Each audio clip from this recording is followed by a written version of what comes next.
L'hélicoptère de la télévision italienne pour entamer la saison 91 et de la Coupe du Monde. Une échappée, on y a reconnu Sorensen, Mottet est ici.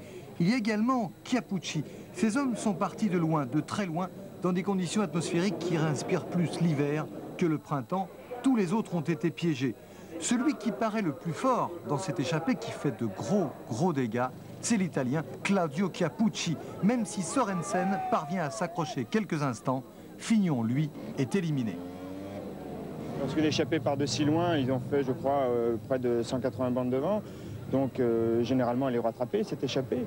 Et là, il faut croire qu'ils étaient encore très costauds. Et nous étions tous émoussés, je crois, dans le final, à cause de la pluie et de la dureté de la course. Final très dangereux, c'est vrai. Sorensen manque ici d'un rien de chuter, mais il ne peut empêcher Chiappucci de partir dans le Poggio di San Remo. Devant son public, Chiappucci s'envole. Derrière, les autres ne peuvent pas réagir, même pas de Lyon, pourtant vainqueur ici en Italie il y a quelques mois du Tour de Lombardie. Je savais en venant ici que j'étais pas au top niveau, j'étais moyen, et ça se retrouve comme prévu, c'est-à-dire que j'étais là, j'ai pu participer à la course, j'ai pu attaquer, mais je crois que j'étais quand même incapable de... Les monts traditionnels du Tour des Flandres, Van Hooijdonk, Gols, Sorensen, Museeuw sont passés, le vainqueur est parmi eux. Les Français aussi ont donné des espoirs, avec les 24 hommes qui se sont retrouvés à l'avant, des Belges, des Italiens bien sûr, mais aussi Madio, Jalabert, Bouvatier, Gaillan. Une nouvelle sélection s'opère. Bouvatier, Gols, Van Hooijdonk, Sorensen. Le suspense demeure. Mais la course est impitoyable. Van Hooijdonk démarre à plusieurs reprises. Rien à faire. Derrière, on essaye de faire le jeu de Sorensen.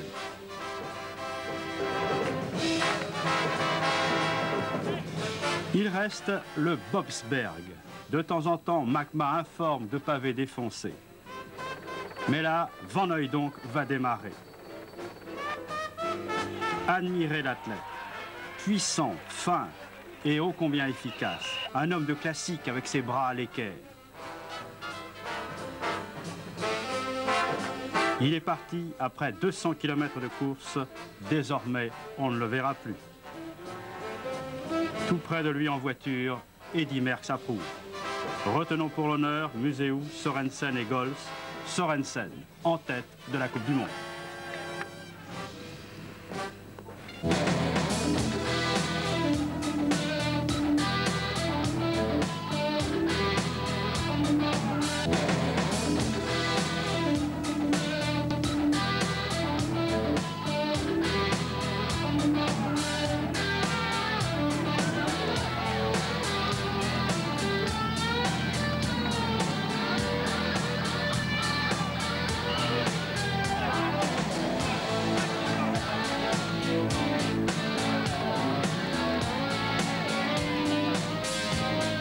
Paris-Roubaix, le grand spectacle de l'année, le grand rendez-vous également pour Marc Madio. Madio, déjà vainqueur de Paris-Roubaix il y a 7 ans et qui s'en va ici. Ballerini, l'Italien, tente de le rejoindre, mais Madio, Paris-Roubaix, c'est sa course. Personne ne pourra lui résister.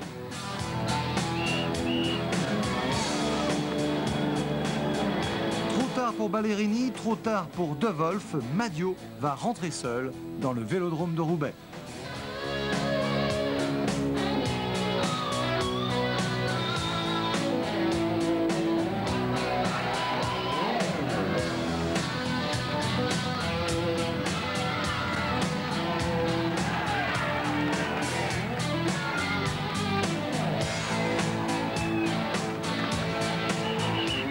Il était dit que ce serait la fête des Français. Colotti, deuxième. Madio se place dans la Coupe du Monde. Criquelion, Sorensen, Roche, prend de la Seine dans Liège-Bastogne-Liège. Sorensen étrenne son beau maillot de la Coupe du Monde. Tactique superbe. En s'échappant, il veut obliger Criquelion à s'employer, à se fatiguer, à s'user. Car celui-ci est flanqué, vous allez le voir, de son coéquipier Moreno Argentini, le super favori.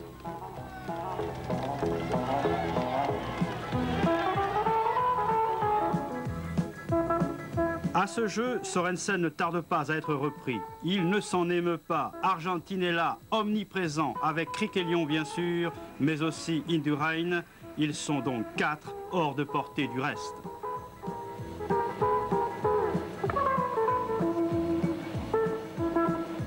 Sorensen continue à effectuer un très gros travail, mais surtout un marquage impitoyable.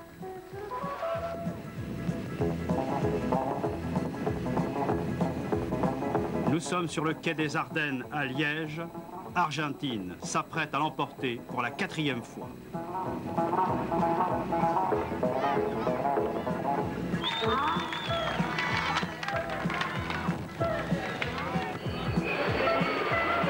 L'Italien effectue le double. Une Coupe du Monde qui donne de l'intérêt à toutes les épreuves. Personne, pas un grand, ne fait l'impasse sur l'Amstel Gold Race. Il y a des places à prendre pour la victoire à la Coupe du Monde et on va voir apparaître ceux qui sont intéressés par ce nouveau classement. On va voir Fondriest qui affiche ses prétentions. On va voir Madio, on va voir Gaillan, Maassen ou De Wolf. Ils sont tous là en première ligne dans l'Amstel Gold Race.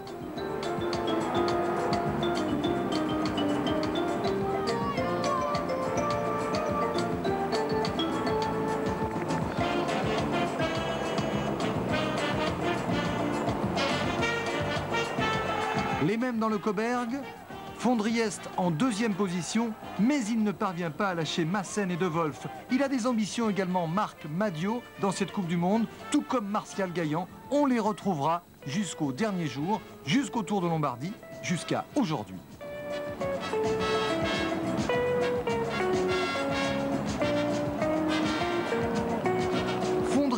Maassen et De Wolf, les 3 hommes vont s'expliquer pour la victoire de l'Amstel. Maassen est bien évidemment le plus rapide au sprint, mais ce qui intéresse Fondriest avant tout avec son maillot rouge Panasonic, c'est le classement de la Coupe du Monde. Mission accomplie pour Fondriest, il prend une belle 2e place derrière Maassen, bien entendu.